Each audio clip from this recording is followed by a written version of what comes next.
bonjour et bienvenue sur le podcast Futur Chien Guide, le seul podcast sur l'univers des chiens guides d'aveugles soutenu depuis cette année par la FFAC et l'ANM Chien Guide. Je m'appelle Estelle, je suis passionnée par les chiens guides d'aveugles et bénévole pour cette cause à Paris. Je suis d'ailleurs persuadée que l'univers des chiens guides d'aveugles mérite d'être mieux connu. En tant qu'amoureux des chiens, futurs bénéficiaires ou autres curieux comme moi, vous croisez parfois des chiens guides d'aveugles et leurs maîtres en vous demandant mais comment font-ils pour se déplacer dans nos rues toujours plus agitées ? Ce podcast est le seul qui vous propose au fil de rencontres enrichissantes de décrypter l'univers des chiens guides d'aveugles pour comprendre par qui et comment ils sont éduqués, mais aussi de découvrir leur rôle dans le quotidien de leur maître et les bouleversements à leur arrivée, ou encore comment agir quand vous croisez un tel binôme. Avant de vous dévoiler en exclusivité mon interview, je vous présente Hello Jack, une jeune marque de compléments alimentaires efficaces et gourmands grâce à leur cure sous forme de friandises, et plus particulièrement leur cure Shine pour renforcer le pelage de votre chien et réduire ses démangeaisons grâce à 4 ingrédients à efficacité prouvée comme la levure de bière ou encore les oméga 3. Pour en savoir plus, rendez-vous sur hellojack.eu et profitez de mon code HelloFCG20 qui vous offre 20% de réduction, et encore merci à eux de soutenir cet épisode.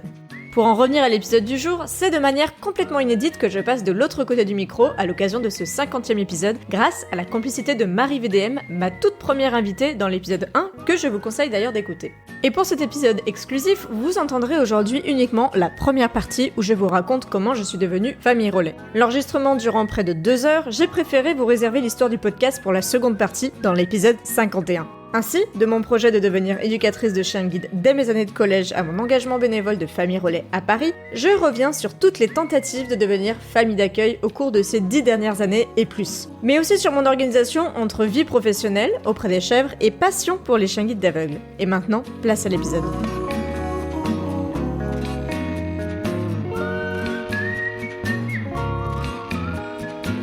Bonjour Marie. Bonjour Estelle. Merci d'avoir réaccepté mon invitation sur le podcast, puisque tu es ma toute première invitée. Mais aujourd'hui, on va faire quelque chose d'un peu inédit, vu que je vais te laisser la main pour m'interviewer, voilà, à l'occasion du 50e épisode de ce podcast. J'adore. Après 2 ans et quelques d'épisodes, voilà, je me suis dit que c'était le moment, et quoi de mieux que de le faire avec toi, le symbole de faire avec le premier invité, la première invitée. J'ai des frissons, arrête. Ouais, on avait lancé ça sans savoir trop ce que ça allait faire. C'était une interview comme ça, sortie du confinement. Ouais. Et je me souviens en plus qu'avant tout ça, quand tu avais ton blog, je disais le podcast. Et j'y croyais pas, mais finalement ça s'est fait. 50 épisodes en 2 ans. Ouais, 2 ans et quelques. J'adore. Ça carbure. La meuf qui fait pas semblant. Bon alors du coup, je te fais l'interview que tu fais à tes interviewés. Ouais, puis on l'a reprogrammé, il faut le dire quand même. Oui, mais en même temps. Parce que la première programmation, elle a sauté. Voilà, en même temps, t'es là, tu t'en vas à la maternité, tu me laisses comme ça sur le carreau. Tu pouvais attendre un petit peu quand même.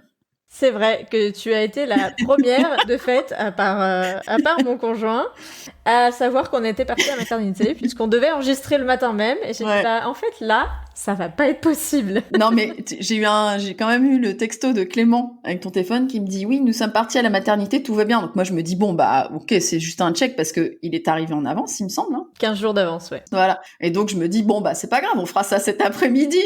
Et la meuf, le temps que l'information monte au cerveau, sans déconner. Oui, j'ai dû t'envoyer un deuxième message en disant c'est Estelle, tout va bien, mais il nous garde. C'est ça. Finalement, ça va être pour maintenant. Voilà. Bon, on va en parler aussi parce que je pense que ça va être intéressant de un chien avec des enfants, enfin avec un enfant pour commencer. Mais d'abord, Estelle, est-ce que tu peux faire une rapide présentation parce que 50 épisodes, les gens ne savent pas qui tu es toujours. Eh ben oui. Donc ton boulot quotidien, ta vie, enfin, qui es-tu, Estelle ? Eh bien, je m'appelle Estelle, j'ai bientôt 31 ans la semaine prochaine quand le podcast sortira. Wouh! Wouh! C'est les mois de mon anniversaire aussi, donc c'était un peu symbolique de faire tout ça. Oh, génial. Bah voilà, dans la vie, je travaille pour les éleveurs de chèvres. Certains qui me suivent sur les réseaux sociaux voient souvent des chèvres quand je suis en déplacement, ou des fromages. Les fromages, c'est sacré aussi. Les bons fromages fermiers en particulier, donc ceux qui sont faits à la ferme. Et puis, comme on le disait juste à l'instant, je suis nouvellement maman d'un petit baby boy qui est arrivé fin juillet. Et à part ça, je suis passionnée par les chiens guides d'aveugles. Et ça, c'est marrant parce que t'aurais pu faire un podcast ou un blog sur les chèvres, tu vois, le truc qui aurait été logique. Parce que donc, t'as fait des études dans l'agriculture, c'est ça, il me semble? Ouais, j'ai fait une école d'agronomie, en fait, tout simplement, à Paris. C'est d'ailleurs ce qui m'a amenée à Paris, parce que moi, je suis de la région lyonnaise à l'origine. Ah, c'est marrant. Et puis, Faire de l'agronomie à Paris, et puis en fait, t'es resté à Paris. bah oui, parce que j'ai ramené mon mec, qui est aujourd'hui mon mari aussi. Et puis quand je lui ai dit à la sortie de l'école, allez, c'est bon, on retourne, enfin on va ailleurs, quoi. Il m'a dit non, moi mon job il me plaît ici. Donc j'ai fait ok, je vais essayer de trouver. C'est comme ça que j'ai trouvé le job auprès des chèvres, donc des éleveurs de chèvres plus principalement. Je vois moins de chèvres que d'éleveurs quand même. Ça fait combien de temps que tu fais ce job? Eh ben ça fait 7 ans déjà. Ok. Ça fait beaucoup. Et ça fait combien de temps que tu fais du bénévolat auprès de l'école des chiens guides? Alors, l'histoire a commencé il y a très très longtemps, mais elle ne s'est pas activée tout de suite. J'ai d'abord voulu être famille d'accueil quand j'étais au lycée, en fait. Ouais. Et tu savais au lycée que ça existait? Bah, en fait, quand tu vas voir la conseillère d'orientation en 4e, que tu dis que tu veux bosser avec les animaux, moi j'ai toujours voulu faire veto. D'ailleurs, je sais pas depuis quand. Donc j'ai continué ma voie veto et puis la conseillère d'orientation elle te dit aussi tu peux faire ci, tu peux faire ça et j'avais déjà en tête de faire éducatrice de chien guide d'aveugle en 4e. Donc 4e, 3e j'étais en mi-temps chant-études donc j'étais quand même très bien occupée en internat et en seconde mi-temps, quoi t'as dit en mi-temps chant-études? Yes. Chant comme chanter? Chant comme chant choral, ouais. Ok, j'ai jamais entendu parler de ça. Ah si, la musique. Alors, les nombreux talents d'Estelle. Comment ça se fait que tu ne chantes pas le jingle de ton podcast? Ah, bah écoute, pourquoi pas. Peut-être que c'est une idée pour la saison 4. Donc, mi-temps chant études, ok. Ouais, j'étais en internat et le matin j'allais au collège et l'après-midi on était en chant choral à la Maîtrise de la Loire, non pas dans les Pays de la Loire, mais en Rhône-Alpes, à côté de Saint-Étienne du coup. Incroyable. Et ouais. Ça n'a rien à voir avec les animaux. Bah non, mais attends, ce truc me tombe dessus parce que je connais plein de trucs de ta vie quand même. Mais là, alors ça, j'avais jamais entendu ça. Et donc, je me dis, attends, mais si tu faisais mi-temps chant études, tu voulais faire des trucs dans le chant, mais finalement, tu voulais faire des trucs dans les animaux. Enfin... Non, la musique, ça a toujours été un loisir, tu vois. Je me suis toujours dit, si je bosse pour la musique, je vais devoir faire des choses que j'ai pas envie forcément de faire au jour le jour. Et du coup, je me suis dit, je garde ça un peu en passion. Et de fait, j'ai pas poursuivi les études. Enfin, j'ai fait pas mal de musique, j'en fais encore un peu, mais c'est pas pour ça que j'en fais professionnellement. Ça m'a titillé il y a quelques années, là, il y a 2-3 ans, surtout à Paris, avec tout plein de copains qui font de la comédie musicale et tout, j'en fais aussi. Bah ouais, puis tu faisais du théâtre. Ouais, comédie musicale improvisée, et du coup, de passer un peu sur la partie pro, ça m'a titillé, je me suis dit, est-ce que je fais pas ça, et en fait... vu les plans que j'avais pour l'avenir, je me dis non, en fait, ça sert à rien. Faut avoir une carrière à Paris devant soi pour faire un peu ça. On fait pas ça ailleurs, en tout cas. Okay. Voilà, donc oui, en 4e. Donc en 4e, tu te dis, tiens, je veux faire... Mais donc, c'est quoi? C'est la dame du CIO qui te dit, ah bah tiens, tu peux faire chien guide aveugle, ou t'en avais vu et tu connaissais déjà l'école de Lyon? C'était quoi le... C'est la dame, enfin la conseillère d'orientation qui dit ça. Et à l'époque, je rentre en 3e et mes 2 meilleures copines arrivent éclopées, chacune en béquille. Donc je me retrouve à passer, parce qu'en plus c'était deux accidents différents, bien sûr, hein, deux accidents de la vie, collégiens ou pas. Je me retrouve avec mes 2 copines à prendre tous les passages secrets du collège, à porter 3 cartables et à les guider un peu à droite à gauche. Et, sympa. Donc tu es chien guide toi-même, hein. Voilà, et donc quand j'en ai parlé un peu à droite à gauche après, les gens me disent non, mais en fait, tu faisais ce métier d'aide, en fait, et de guidage toi-même. Bon, elles n'étaient pas aveugles, hein, elles avaient juste une paire de béquilles chacune. Oh, les pauvres. Mais voilà. Donc c'est pour ça qu'en arrivant au lycée, où là je quitte le champ études, je quitte la Loire, je reviens près de chez moi, côté Lyon, enfin campagne lyonnaise, je dis à mes parents, moi je veux être famille d'accueil, on se renseigne avec l'école de Sibins, mais à l'époque, je suis lycéenne, quoi. J'arrive dans un nouveau lycée, j'ai un bac à passer à la fin de l'année, je vise quand même veto, donc j'ai quand même des bonnes notes pour pouvoir poursuivre mes études supérieures à avoir. Et là, mes parents me disent, je suis l'aînée de 3 enfants, mes parents me disent, non, tu feras ça quand tu seras grande. Mais attends, juste pour rétro-pédaler un peu, tes parents, ta famille, vous avez eu des chiens? Parce que je me souviens qu'on voyait souvent Volvic sur ton Instagram, mais vous aviez des chiens? Jamais. On n'a jamais eu de chien. Et donc eux, ils se sont pas dit, mais d'où ça sort? Non, mes parents m'ont toujours dit, tu auras des chiens quand tu seras grande, on te les gardera avec plaisir. Voilà, donc cette phrase-là n'est pas tombée dans l'oreille d'une sourde. C'est clair. Puisque c'est arrivé, occasionnellement, quand on descend avec des chiens que j'ai en relais, il nous est arrivé 2 nuits. Alors, une nuit, c'était chez mes parents, et une journée... Enfin, c'était pas des nuits entières. Enfin, il y a eu un mariage, on est allé, et c'était pas le lieu pour le chien. En tout cas, on avait choisi de pas le prendre. Mes parents ont fait le relais jusqu'à 3h du mat', quelque chose comme ça. Je crois que c'est les parents de Clément, justement, qui ont pris le relais une nuit. Pareil, on avait une nuit en hébergement un peu insolite, qui n'était pas du tout prévu pour les chiens. Voilà, donc ça, c'était...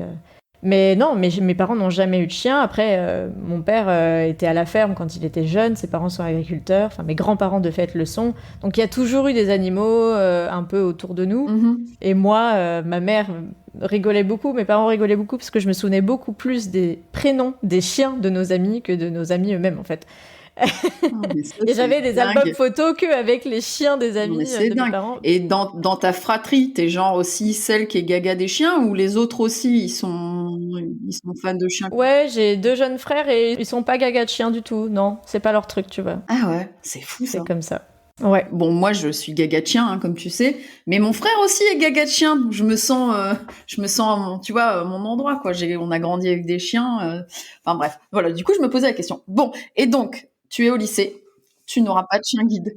Bah non, parce que pour moi, l'idée c'était qu'il m'accompagne en cours, etc. Tu vois, j'étais déjà en mode comme ça. C'était pas mes parents le gardent, c'est moi je viens en cours avec. Ouais. Et là, mes parents, nouveau lycée, fratrie de 3, on avait la musique qui prenait tous nos mercredis après-midi. Enfin bref, mes parents ont dit plus tard. Tu feras plein de choses quand tu seras grande, ce que tu fais tout le temps d'ailleurs maintenant.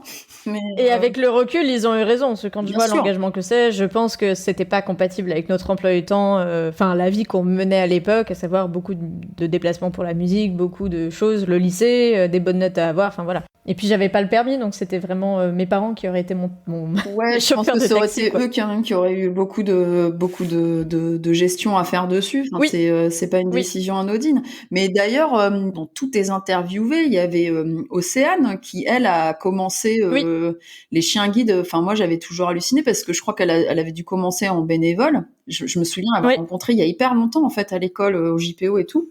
Oui. Et c'est vrai qu'Océane, tu vois, dans l'épisode 16, elle nous racontait justement que c'est ses parents qui... Enfin, elle a fait le lobbying auprès de ses parents. Ouais. Mais de fait, c'est ses parents qui avaient les responsabilités quand même entières vis-à-vis de l'école. D'accord. Mais bon, au final, là, aujourd'hui, parce que moi, je la suis aussi sur Instagram, donc là, j'ai vu qu'elle est partie pour faire éduc de chien.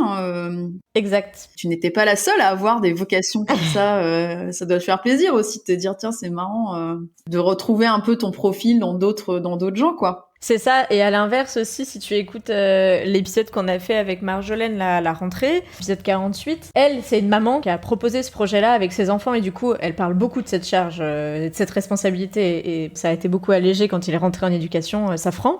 Et elle dit justement que voilà, c'est un choix de famille, ça rajoute une lourde charge dans l'organisation familiale. C'est dingo. Alors là, pour le coup, moi je me souviens, quand j'étais enceinte, tu as sorti l'épisode avec la maman, avec ses 2 jeunes enfants. Je me souviens plus de ton nom. C'est Cyrielle. Voilà, c'est ça, c'est Cyrielle. Ouais. Qui avait un berger allemand, mais qui avait eu d'autres chiens et tout ça. Parce que on s'était dit, tiens, alors un chien et un bébé et tout ça. Et en fait, honnêtement, moi j'entendais son témoignage et je me disais, ouais, bon bah alors ok. Elle a eu Jixi. Bon, Jixi, c'était la top chienne. Moi, je l'ai eu aussi, je la connais, elle est adorable. Je dis, mais moi, avec Jixi, j'ai 3 enfants, easy, tu vois. Mais aujourd'hui, où mon fils, il a 11 mois et demi, tu vois, j'ai eu le chien d'une copine en garde là pendant 15 jours, qui est un chien qui est quand même assez éduqué. C'est un chien de chasse à la base, donc c'est un chien qui écoute beaucoup et tout ça. Franchement, c'était sport, quoi. C'était hyper sport là pendant 15 jours, et je repensais à Cyrielle et je me disais, non mais attends, elle en plus, elle est dans Paris, elle a le job, elle a la double poussette. Je me souviens de ce détail. Oui, tu vois. Bah oui. Enfin, la double poussette dans le bus. C'est fou les trucs qui nous marquent quand même. Donc tu vois, c'est J'ai pris un peu de ses nouvelles là parce que du coup l'épisode a 1 an déjà, puisque c'était juillet l'année dernière. C'est l'épisode 20 déjà, et elle dit qu'elle a continué et qu'elle a un autre chien. Entre-temps, elle a changé de job, c'est tout.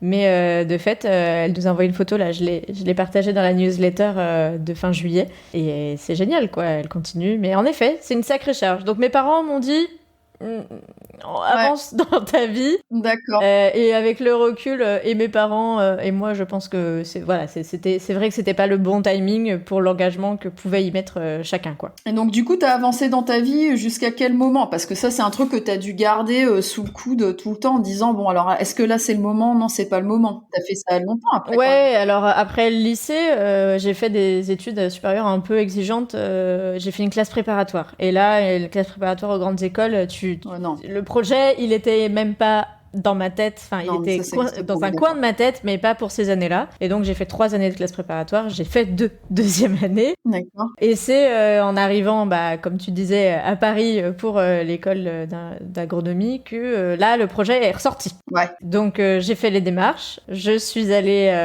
Attends, ça, c'était en quelle année, là? je rentre en école en 2012. D'accord. Et quand je rentre en école, en plus, je suis responsable d'une petite équipe d'étudiants avec qui on organise une semaine sur le handicap et le travail, enfin des trucs comme ça. Donc, je demande à l'école des chiens guides de venir intervenir. Manque de peau, ce jour-là, il y a de la neige, ils viennent pas. Ah, les boules manquées.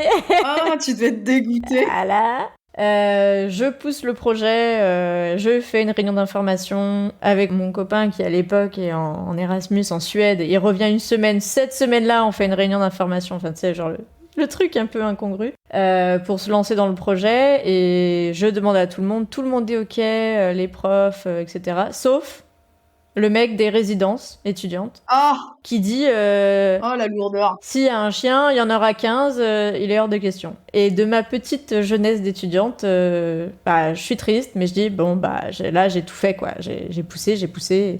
Aujourd'hui, je sais que je pousserai un peu plus loin et je le ferai. Ouais. Et ils me disent aussi, on a eu un élève chien guide une fois ou deux dans l'autre campus et il a vomi, etc., etc. Bref. Et les profs se sont plaints. Bon. C'est un animal, je veux ouais. dire, ça arrive, tu nettoies. Enfin. Voilà. Donc, première année d'école, ça marche pas, quoi. Mais je suis d'accord que c'est avec l'expérience, en ayant eu des chiens, que tu commences aussi à avoir le langage de dire. Les arguments. Et oui, c'est ça, les arguments, de dire non, mais là, c'est pas un chien de compagnie, c'est un chien qu'on éduque pour remettre plus tard gratuitement à un aveugle. C'est un chien qui va apprendre un métier. Enfin, on n'est pas du tout sur le même niveau. Je suis pas le mec qui se balade avec son chien partout dans la rue, tu vois. Oui, et puis c'est aussi là, ce qu'ils avaient peur, c'est que tout le monde veuille faire pareil. Ouais, mais bon. Et par expérience maintenant, dans les écoles qui nous ressemblent, les autres écoles d'agro ou les écoles veto, qui sont les mêmes, c'est les mêmes profils, c'est les mêmes concours pour y rentrer. Parce que entre temps, du coup, j'ai loupé la marche de veto à une place. Je me retrouve, Ah oui, j'avais complètement loupé ce détail. Et oui, je loupe la marche de veto à une place près après avoir retenté les concours et on n'a pas le droit de tenter plus de 2 fois les concours en France, donc je me dis bon c'est le destin, je suis acceptée dans la meilleure école d'agro, je vais pas dire non, donc je monte à Paris et je fais cette école. Ah, c'est marrant. C'est comme ça que je suis arrivée à Paris. Mais est-ce que tu t'es pas dit oh là là, j'abandonne complètement un rêve d'être veto aussi à côté, parce que ou tu t'es dit de toute façon je m'en fous, ce que je veux c'est travailler avec les animaux et donc j'y arriverai. Je me suis dit, franchement, là, j'ai tout essayé. Je suis passée à une place. Le rêve de veto, pour le poursuivre, il aurait fallu partir éventuellement en Belgique. Ça se faisait à l'époque, je sais pas si c'est encore le cas sur tirage au sort, ou partir en Espagne ou autre. Et là, je me dis non, en fait, je suis avec mon conjoint, on est à Paris. Enfin, on n'est pas encore à Paris, mais du coup. Non, il est en Suède. Ouais, voilà, il est en Suède, qu'est-ce que je fais? Et là, je me dis, non, mais c'est bon, j'ai quand même la meilleure école d'agro, je vais arrêter de pinauder et je trouverai bien. Et de fait, en fait, quand je rentre à l'école d'agro, la première semaine, je suis encore en lice pour éventuellement partir à veto. Et ça, c'est un peu compliqué. Je passe une semaine où je suis en mode sac à dos, sac de couchage, en mode non, mais les gars, moi, je reste pas, tu vois. Ouais. Et ça bouge un peu, mais ça bouge pas assez. Et là, c'est la dégringolade et c'est là où je me raccroche énormément à la ferme de l'école, où j'y passe toutes mes matinées à 5h du mat pendant que les étudiants finissent leur soirée. Moi, je monte à la ferme faire la traite des vaches. Et je m'investis énormément là-bas. Et c'est là où je découvre qu'en fait, il y a plein de métiers derrière le diplôme d'ingénieur agronome que je ne connais pas. Parce que contrairement à veto, ce que je dis toujours, c'est que veto, c'est un métier, et agro, justement, c'est un diplôme. Donc, je découvre un monde. Et je découvre que ça va pas être si mal. On va réussir à faire quand même des choses, quoi. Je te trouve hyper raisonnable. C'est hyper sage, tu sais, genre hyper mature et pas genre les boules, ma vie elle est finie. Enfin, tu sais, comme dans un film normal où la fille normalement s'écroule en pleurs.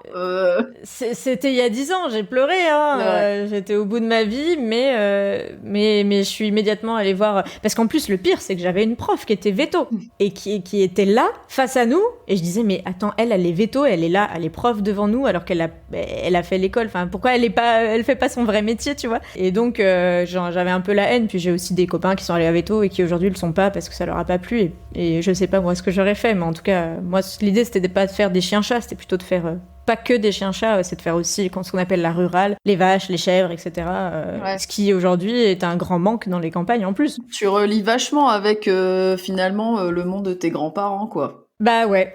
Et c'est là-bas que j'ai vu, que j'ai connu le plus la ferme. Puis il y avait la ferme aussi à côté de chez moi, où il y avait 5 vaches à l'époque, hein, c'était pas énorme. Enfin, tu sais, Estelle, moi j'ai grandi dans un bled de 250 habitants, il y avait une ferme à 2 maisons de chez moi, j'y allais quand ils tuaient un cochon parce qu'on faisait les oufs avec les petites filles du fermier, c'était mes copines, mais ça m'a pas créé des vocations. Oui, oui, c'est sûr. J'adorais les chiens, mais je voulais pas de veto, donc t'as quand même un profil, je pense, une espèce de prédisposition de ouf en fait. Donc tu fais ton école d'agro, Voilà. donc là tu te dis 3 ans, toujours pas ce projet de chien. Oui et non, parce que première année, je suis en résidence étudiante, puisque le campus est éloigné de Paris, etc. Donc là, c'est foutu. Deuxième année, on est en appartement avec Clément. Donc, mais le problème, c'est que deuxième année, t'as 3 mois de stage. Et je sais, pour mes études, que ce sera un stage qui sera incompatible avec la présence d'un chien guide. Parce que je sais que c'est un stage où je serai en ferme ou autre, et donc c'est pas possible. Ah ouais, non. Et donc là, Clément n'est pas demandeur, il ne souhaite pas assumer 3 mois un chien tout seul. Donc en fait, le projet... et puis la troisième année, c'est pire parce que c'est 6 mois de stage sur 12. Ah oula. Donc voilà. Mais juste Clément, là, il t'a toujours connu avec ce projet de chien guide, finalement. Et bah ouais. Enfin, de chien tout court, déjà. Mais je veux dire, vous vous êtes rencontrés le premier soir et tu lui as dit, tu sais, moi un jour j'aurai un chien guide, et il a dit, ah là là, cette femme est formidable. Comment ça se passe? Non, comment ça se passe? C'est surtout quand on arrive à Paris et qu'on se dit, attends, là il y a une école, on peut peut-être faire un truc. Moi je suis en... Ah ouais, donc lui il est chaud aussi pour le projet, quoi. La première année, le projet c'est moi toute seule, je suis en résidence étudiante et lui on n'habite pas encore ensemble. Donc en fait c'est un projet solo pour lequel il me soutient, et vu qu'après on habite ensemble, on se dit, moi je veux le faire. Et donc c'est pour ça que j'ai été, après mes études, je travaille direct pour les chèvres. Mais je travaille en CDD. Et de fait, je me dis, je vais peut-être pas griller mon CDD ou l'éventuelle poursuite pour les chèvres en leur disant coucou, j'ai des chiens et je vais venir avec au boulot. Donc je me tiens sage, ou presque, la première année, donc je commence en 2015. On fait quand même une réunion d'information en avril 2016. Ah oui, donc t'as fait 2 réunions, toi. Ouais, on refait, parce qu'on se dit avec 3 ans qui sont passés. Ça a changé depuis 2012, 2016, 4 ans. Oui. Nous, on a changé, on n'a plus le même profil, on est 2 dans l'affaire, je travaille, etc. J'étais encore en CDD, donc je dis à l'école, finalement, parce que je replonge pour un CDD encore de 9 mois, donc je fais 2 fois 9 mois de CDD, parce que les finances n'étaient pas là dans ma toute petite structure pour faire un CDI tout de suite. Et donc je dis à l'école, en fait, ça peut passer, mais les week-ends. Donc en fait, je peux faire du relais, pour commencer, parce que l'idée c'était d'être famille d'accueil. Mais ça, ils en ont besoin aussi. Voilà, je dis à l'école, par contre, je peux faire famille relais, pas de souci, on envoie le dossier, etc. Donc on fait ça, premier relais, il y a 6 ans tout pile, puisque c'était septembre 2016. Premier relais avec Meika, week-end sympa et tout, et donc là, découverte totale, tu vois. Genre, tu vas à l'école, tu repars avec un chien. Genre, personne ne te... c'est... chelou la première fois, quand même. Je sais. Et là, je suis sûre, il y a plein de gens qui écoutent et qui se disent « Ouais, je sais aussi !»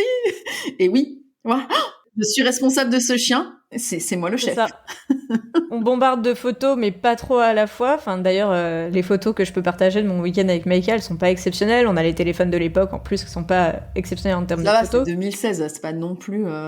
Oui, mais du coup, on en fait, mais on sait pas faire des photos de chiens. Tu vois, j'ai appris ça. Ouais, mais ça aussi, tu t'es professionnalisé. Puis t'as eu des chiens noirs. C'est ça. Et là, tu t'es dit, ah oula. Meika, chien noir. Et première détente avec Meika. Tache noire. On fait confiance, on va dans le parc, on la lâche. Et je l'ai encore raconté. Je raconte qu'on va dans ce parc. on lâche le chien et on fait comme on nous dit, on essaie de le rappeler et que le chien il en a rien à foutre. Et que là c'est le grand moment de solitude, que t'as même les gardiens qui passent en voiture, qui se demandent à qui est le chien qui joue avec les autres chiens, enfin bref. Donc on adopte depuis une autre stratégie qui est de se mettre dans un lieu pour tester le rappel, savoir à peu près où on est le chien et après on fait ou pas dans les contextes différents. Mais voilà, donc septembre 2016, premier relais avec Meika. On suivra 2-3 relais aussi, tout pareil, hein, les week-ends. Avec la même ou avec d'autres ? Non, on a eu... du coup, il y a eu Faune, qui était je me souviens. un chien guide... juste un week-end, et là, vraiment de la veille pour le lendemain. Là, sa maîtresse pouvait finalement toujours pas la récupérer, et donc l'école m'appelle en disant « Vous êtes dispo ?» Je dis « Oui !» Bien sûr. Enfin bref, il y a plusieurs chiens comme ça, jusqu'à Folio, où là, l'école m'appelle en avril 2017. Je suis toujours en CDD. Enfin non, je viens de signer mon CDI. Genre, le truc, c'est pas probable, tu vois. Je signe mon CDI, une semaine après, il m'appelle, je suis en congrès. Je réponds parce que j'ai enregistré, et donc dès que je vois marqué « École Chien Guide Paris », je saute sur mon téléphone. Et en avril, mars-avril, quand l'école m'appelle pour me dire « Bon bah voilà, là on a un chien, par contre c'est pas que le week-end, c'est du vendredi au lundi, ou au mardi, quelque chose comme ça, mais du coup, ça pourrait peut-être faire un test pour votre employeur. » Moi, je viens de signer mon CDI, je me dis « Bon bah, on va tenter. » C'est clair, c'est qu'une journée. Au pire, on fait un jour chacun avec Clément. Et puis, on va voir. C'est l'occasion de... Chacun de vos employeurs, en fait. Voilà, c'est l'occasion de voir comment ça se passe chez l'un, chez l'autre. Et donc, on dit OK pour Folio. Folio est en plus un chien guide éduqué. Donc, on se dit, voilà, banco, on teste. Un grand berger blanc suisse. Ouais, je me souviens. Et donc, je dis ça à mon boulot. Je leur explique que voilà, que je vais venir avec un chien guide parce que je suis bénévole. Ils en savent rien parce qu'en fait pendant tout mon CDD j'ai un peu caché tout ça histoire de pas me griller mon CDI. Une fois que j'ai signé mon CDI, je suis sécure vis-à-vis de mon emploi, donc je leur présente tout ça. Tu leur en avais jamais parlé ? Non. Genre même ça, tiens, je me demandais si vraiment j'allais au bout, tu vois, plus... non, mais connaissant les difficultés que certains ont avec leurs employeurs, je me suis dit, wow, on va se calmer, on fait d'abord... On va pas leur faire peur, quoi. Non, et puis c'est mon gagne-pain, enfin, les chiens, c'est bien, mais c'est pas ça qui me fait vivre bien sûr. Financièrement, donc... Et donc là, on me dit, oui, on va demander, au pire, tu prendras des jours de congé. Okay. Et là, je me dis, comment ça, c'est pas trop le principe ? Bon, au final, ça passe, parce qu'on est sous-locataire au boulot de structure. Ah, d'accord. Au final, ça passe. On me demande juste de protéger la moquette, qui était dégueulasse à l'époque, en plus. Enfin bref, pas de souci, j'achète un tapis, ça protège la moquette. Et de pas me pavaner dans les différents étages de l'immeuble, mais c'est chose que je ne fais jamais sans un chien guide. Donc, Mais non, mais c'est génial, parce que dès que t'as un chien, tout à coup, les gens s'imaginent des tas de trucs. Mais non, en fait, je vais pas promener le chien dans les couloirs, je le promène dehors. Et le reste du temps, il va dormir au pied de mon bureau, en fait. C'est ça, donc je mets les premières pattes de chien guide au bureau avec Folio. T'as fait les 2 jours ? J'ai fait 2 jours sur 3, parce que je pense qu'il y avait vendredi, lundi, mardi. Je le rends mardi soir, donc... Ah oui, d'accord. Écoute, ça se passe très bien, mais Folio est quand même un grand berger blanc suisse, donc c'est assez impressionnant pour les collègues, pour moi aussi, j'ai eu beaucoup de photos pour le coup. Et puis, c'est un berger, donc il a un peu pot de colle, dans le sens où je peux pas sortir de mon bureau sans qu'il me regarde et qu'il vienne. Bon, depuis, j'ai adopté... Selon les chiens, je les attache plus ou moins longs. Et puis maintenant, j'ai un bureau individuel, donc c'est un peu différent. À l'époque, j'étais dans un bureau avec une autre collègue qui a tout à fait accepté le chien sans problème. Ah, ça, c'est cool. Avec qui je m'entendais très bien, donc ça, c'était très chouette. Merci la collègue. Merci la collègue Claire. Et de fait, voilà. Et donc, forte de cette petite expérience... Les 3 jours en entreprise, wouh ! Au mois de mai, j'annonce la couleur en disant cet été on va devenir famille d'accueil. Ah, donc là tu as famille d'accueil pour 1 an. Voilà. J'annonce la couleur au boulot à ma chef et à mon chef qui me disent non Estelle. Oh, mince.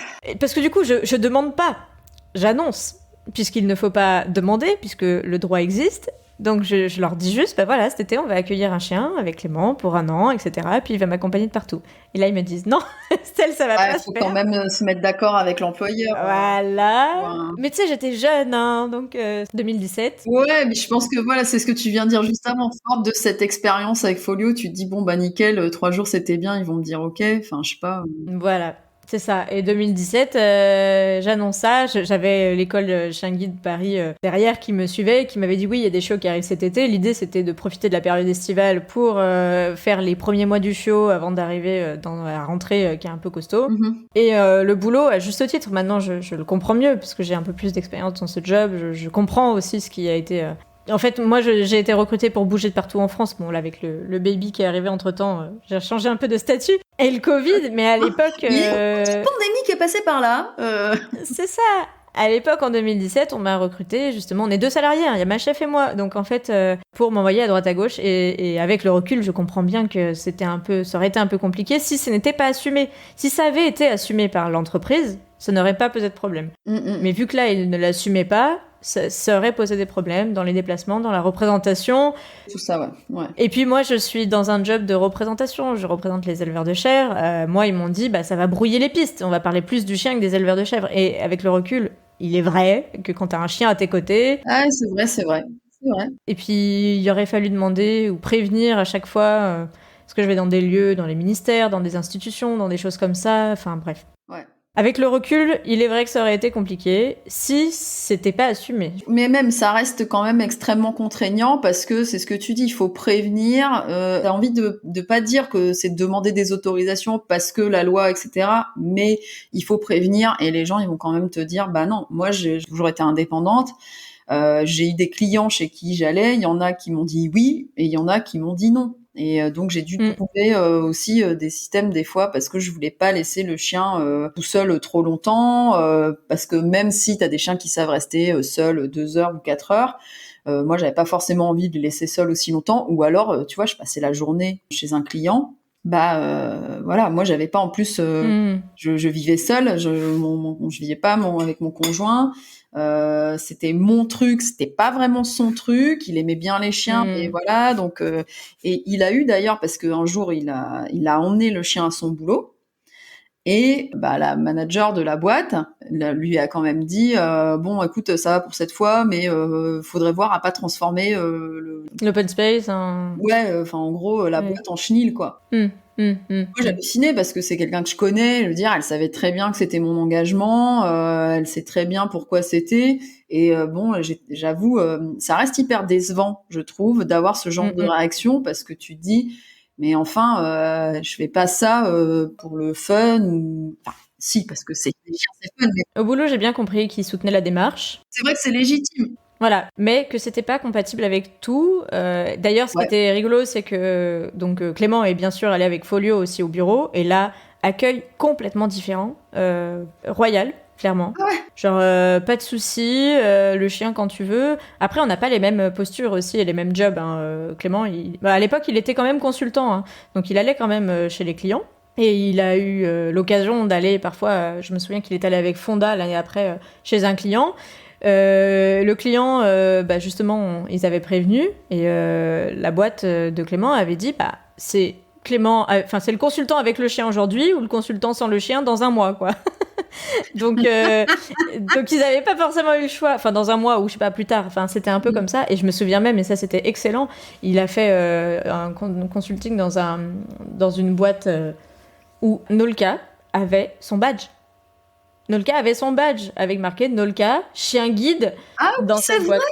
Mais c'est vrai, tu avais posté des photos de ça. Ouais, et donc, c'est vrai que la posture était complètement différente, si ce n'est que, Clément, c'est pas son projet, même s'il adore, tu vois.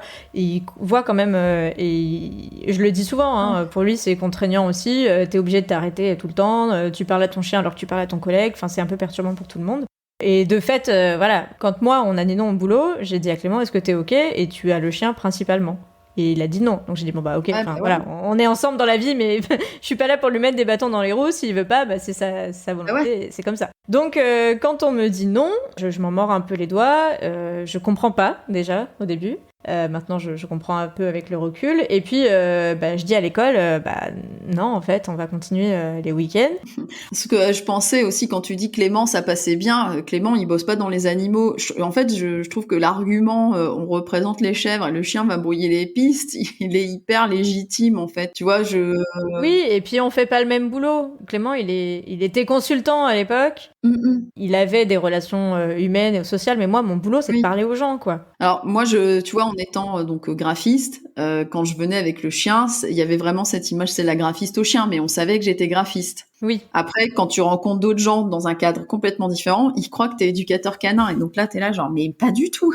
Comme je t'ai dit, je suis bénévole. Et moi, tu vois, dans mon boulot, je suis beaucoup amenée à intervenir dans des journées ou à participer à des grandes journées qui sont des rassemblements locaux et tout d'éleveurs. Bah ouais, je suis. Les éleveurs, ils viennent pas avec leur chien. Bah moi, je vais pas venir avec mon chien. Enfin, et puis on est les pieds dans les bottes bien souvent dans les fermes. Et si on n'est pas dans les fermes, on est dans les salles municipales pour faire des journées d'information où j'interviens. Et c'est vrai que bah voilà, tu peux, enfin, qu'on se le dise, tu peux pas. Ce qui serait un super entraînement pour un élève chien guide, Oui. hein, je veux pas dire quand même. Mais du coup, ça veut dire que toi, faut le gérer aussi, quoi. Double taf, ouais. Tu interviens, mais il y a le chien à gérer. Bon, après, je pense que les premiers mois, c'est le plus dur. Après, ça peut se gérer. Mais moi, franchement, avec le recul, c'est pas tant la barrière du métier, c'est la barrière du fait de l'assumer, en fait. Si la boîte l'assumait, la structure dans laquelle je travaille l'assumait, ça poserait pas de problème. Mais vu qu'il ne l'assume pas, et ben c'est ça en fait qui est compliqué. Ouais. Donc encore une fois, je remets mon projet à plus tard. Et d'ailleurs, ce qui est rigolo, c'est que pendant mes longs mois de CDD, j'ai quasiment abandonné le projet. Et je sais que c'est Clément qui m'avait dit non mais attends, on va refaire une réunion d'information, comme ça on va se remettre la pied à l'étrier. Et c'est vrai que moi je m'étais un peu essoufflée parce que à force d'essayer, d'attendre et de se dire bah je vais le faire un jour. Ouais. Enfin au lycée, j'étais il y a longtemps quand même. Ah ouais, parce que j'étais en train de compter que quand même, tu te prends un mur, tu te prends, je veux dire un refus. Un refus, mais bon, à chaque fois c'est justifié, je veux dire, mais on va dire un délai. Tu te prends un délai quand t'es ado, tu te prends un délai quand tu es étudiante, tu te reprends un délai quand tu commences ton job. Donc là, bah tu te dis bon, bah là ça y est, c'est bon, mon rêve famille d'accueil va se réaliser, et ben en fait non. C'est ça. Et on me dit vraiment, c'est pas la cause, parce qu'en plus, dans mes collègues, j'ai des gens qui sont familles d'accueil pour des enfants. Enfin voilà, si tu veux, on est dans la solidarité, ça fait partie de nos valeurs. Animaux, je pense qu'il n'y a pas de problème, mais. Oui, puis même la solidarité, ça fait partie de nos valeurs, l'entraide, etc. Ouais. Le handicap et les chiens guides, ils connaissent pas trop, mais si tu veux, sur le principe, c'est pas le principe qui est gênant, c'est le principe combiné avec le métier qui fait que ça fonctionne pas, quoi. Et on me dit clairement, on te retient pas, si tu veux changer de boulot pour faire famille d'accueil, bah fais-le, quoi. Et moi, là, je suis dans la grande réflexion de me dire mais non, enfin, je peux pas lâcher un CDI que j'ai attendu 18 mois en CDD en plus, un job qui me plaît où j'ai pas encore fait vraiment toutes mes preuves, où j'ai encore beaucoup de choses à apprendre et je peux pas juste sur un coup de tête me risquer de changer de boulot pour en plus peut-être me reprendre un refus après. Avoir des conditions de boulot moins intéressantes et un taf moins intéressant aussi parce que ce que je fais me plaît. Donc, et là, je me dis, bon, bah, on va essayer de trouver un compromis. Donc, famille relais. Donc, je reste sur le mode famille relais et par contre, j'essaye d'y aller un peu plus en me disant, bah voilà, pas de souci, pas à l'année parce que c'est pas compatible avec les réunions, les déplacements, etc. Par contre, comment on peut faire pour que ça reste quand même une activité que je puisse faire et comment on peut faire pour qu'il y ait encore des chiens au boulot et que je les amène quand même. Et donc là, la règle, c'est bah, pas de souci, mais dans ton bureau physiquement. C'est-à-dire pas de réunion à l'extérieur, pas de déplacement avec, mais si t'es au bureau, dans ton bureau, bah là, pas de souci, mais pas trop tous les jours non plus. Là, les gens voient pas, mais je viens quand même de lever un peu les yeux au ciel. Ouais, et puis moi, quand on me dit ça, je me dis bon bah on va tâter le terrain, quoi. Parce que moi, tu vois, quand tu me racontes ça, je me dis bon, c'est là qu'en fait, le relais, c'est quand même un très bon compromis parce que bah quand tu peux, tu le fais, quand tu peux pas, tu le fais pas. Y a pas le chien en permanence, donc aussi l'engagement est moins fort aussi. Voilà, je veux dire, la contrainte peut-être par rapport à tes collègues ou tes patrons, elle est quand même beaucoup plus, très minimisée. Moi, je sais que j'ai fait famille d'accueil 1 an et après j'ai fait du relais parce que je voulais pas refaire accueil tout de suite. Et finalement, le relais, ça allait beaucoup mieux avec mon rythme de vie. J'ai adoré. Et donc, quand j'étais dispo à fond. Des fois, j'ai fait, là, même en confinement, j'avais fait carrément 3 mois avec le chien. Mais c'est vrai qu'il y avait des phases où, bah non, là, je pars en vacances à l'étranger ou des trucs comme ça. Et je trouvais que c'était super, en fait. Le relais était un super compromis. Là, bon, quand tu le décris, tu te dis, attends, parce que faut que je calcule quand même tout. Et ben c'est ça. Et donc moi je dis à l'école, famille d'accueil, c'est pas pour le moment. C'est horrible. Et je sais que Bah ouais, tu m'étonnes. parmi les gens qui m'écoutent, il y en a aussi qui doivent dire non des fois à l'école. Et on a tellement pas envie, mais bon, c'est la raison. Hein. Ouais. Et même là, cet été, j'ai dit non à un relais qui était un relais avec Night. Donc ça passe pas tout de suite par l'école parce que Night est reproductrice. Donc c'est la famille qui m'a dit coucou, on part aux US du 1er au 15 août. Ouais. Est-ce que tu peux garder Night? Attends, j'accouche vite fait. Voilà, Baby Boy était attendu pour le 15 août et je dis à Clem, allez, du 1er au 15 août, ça se tente, machin et tout. J'adore la meuf, elle est à fond. Et Clément, donc ça c'était moi début juillet, et Clément me dit non, mais non, enfin, et donc j'envoie un message en disant à la famille d'élevage, désolé, mais je suis censée accoucher le 15 août. Donc, elle est partie en famille relais ailleurs et j'ai eu des nouvelles, etc. Ça s'est très bien passé. Et heureusement, puisque du coup, j'ai accouché le 31 juillet. Ben voilà. Donc, ça aurait été un peu compliqué. Mais voilà, donc quand on me dit... je commence à jongler. Donc, je dis à l'école, je suis dispo tout le temps, demandez-moi. Et au cas par cas, on regarde au calendrier avec Clément. Donc, en fait, c'est comme ça que sont arrivés les différents élèves chien guide ou chien guide d'aveugle que j'ai eu en relais, et avec beaucoup de demandes, principalement dans les vacances scolaires. Et c'est vrai que les vacances scolaires, moi j'ai moins de réunions parce que mes collègues sont souvent en vacances aussi, Ah ouais. et notamment les vacances estivales où là, pour le coup, moi j'ai pas de réunion. Enfin, du 15 juillet au 15 août, il se passe rien au boulot. Enfin, il se passe rien.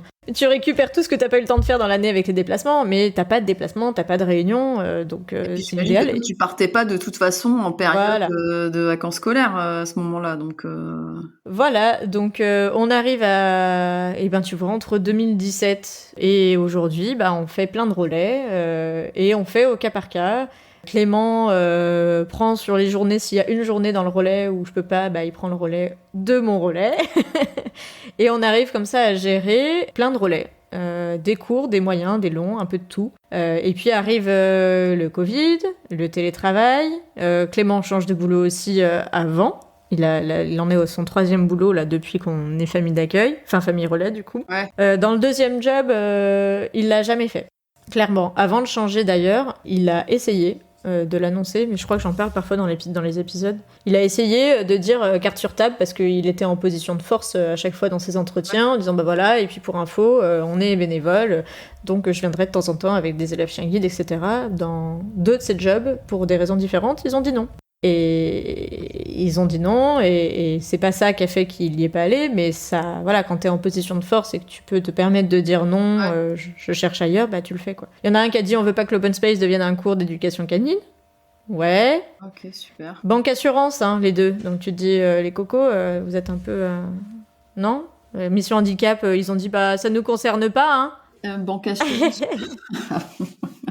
Moi, j'aime pas ma banque perso, mais je trouve que c'est des milieux, ils sont hyper en arrière, quoi. C'est ça. Donc il y en a un qui dit ça. Même sur des choses sur lesquelles ils devraient être leaders, ils devraient avoir, je sais pas, des apps et des trucs qui fonctionnent super. Ils sont complètement largués et enfin voilà, c'est franchement pour moi ils font genre on est ouvert, mais en réalité. Et c'est surtout que la mission handicap est impliquée à chaque fois. Il dit non, mais en fait, il est pas handicapé, donc ça nous concerne pas. Ok, les gars. Donc bref, donc lui, il a changé 2 fois de job. Dans le 2e, il en a pas du tout parlé parce que ils étaient dans un tout petit bureau, tous les uns sur les autres. Il me dit physiquement, j'ai pas la place de mettre un chien en fait.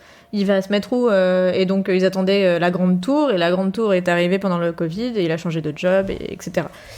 Ça a pas du tout fonctionné. Et puis là, le job qu'il a actuellement, il est en 100% télétravail. Ah ouais. Donc de fait, quand on a eu des chiens, que moi je retournais un peu au bureau après le Covid, le confinement, il était là pour faire le relais aussi. Puis on était tous les deux en télétravail parfois avec le chien, donc ça c'est top quoi. Puis le chien ça te rythme quand même, donc c'est cool aussi, ça te fait sortir.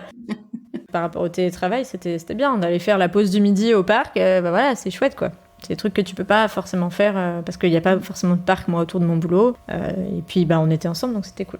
Donc voilà où on en est, si ce n'est que le dernier relais remonte un peu, hein, puisque c'était en décembre-janvier. Relais un peu particulier d'1 mois, tu vois, donc là on a pu le faire. Mais d'une chaîne qui était en attente de sa famille d'adoption, qui du coup avait un délai avant de pouvoir l'accueillir vraiment. Enfin, ça n'empêche pas de continuer l'éducation. Oui, clairement. Même avoir Puis de toute façon, même toi, t'as un chien 1 mois, t'as envie d'avoir un chien qui est bien éduqué. Hein, donc... Après, du coup, j'étais quand même en début de grossesse, de fait. Ouais, c'est ce que j'allais dire. C'est pas évident pour l'avoir fait. Et c'est pas toujours évident, le chien enceinte. Non, entre la fatigue et les hormones, il y a eu des choses assez rigolotes quand même. Ouais. Mais bon, on est parti quand même en vacances à Noël avec. Voilà, c'était cool quand même. On s'est bien éclaté avec Saga. Ouais. Mais c'était le dernier relais parce qu'il y a moins de demandes de relais déjà à l'école des chiens guides de Paris. Là, on a vu ça à l'Assemblée Générale. Entre le télétravail et puis plein d'autres facteurs, il y a moins de demandes. Il y en a eu toujours autant cet été, mais de fait, j'avais croisé les équipes bien enceintes au congrès des chiens guides en mois de juin.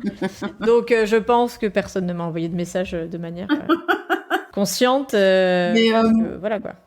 Ouais, mais après là, j'ai l'impression qu'aujourd'hui on est au-delà ton engagement là. Je pense qu'on peut appeler ça vraiment un engagement, ton engagement auprès du mouvement entier chien guide et pas juste de l'école de Paris, parce que donc on rigolait au tout début où t'avais fait ton blog et puis moi j'étais là en disant le podcast.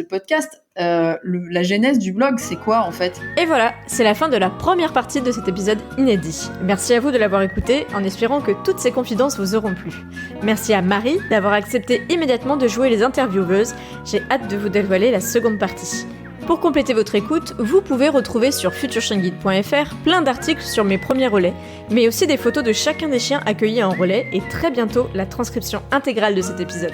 D'ailleurs, n'oubliez pas de vous inscrire à la newsletter mensuelle depuis la page d'accueil de mon site pour ne rien manquer des coulisses du podcast, les invités du mois, les que sont-ils devenus et les actualités des chiens guides. Alors, à bientôt pour la deuxième partie de cette interview inversée, toujours sur l'univers méconnu des chiens guides d'aveugles.